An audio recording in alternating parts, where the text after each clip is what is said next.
So guys, if you are not getting any notification sound from X, you have to follow the process which I am telling you. First of all, you have to go to the settings. In settings, go to the search bar and look for app notification. Here you get app notifications. Go select the app notifications. After app notifications, select app notifications, then go to the X, select X. Then you have to scroll down and there is notification categories. You have to select the notification categories. After notification categories, scroll down, you will find posts from people you follow.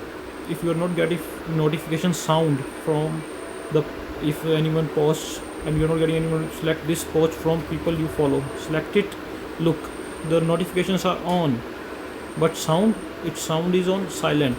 So you have to change this. I'm going to change it to a default notification sound, and after it you will start getting the notification sound. Thank you.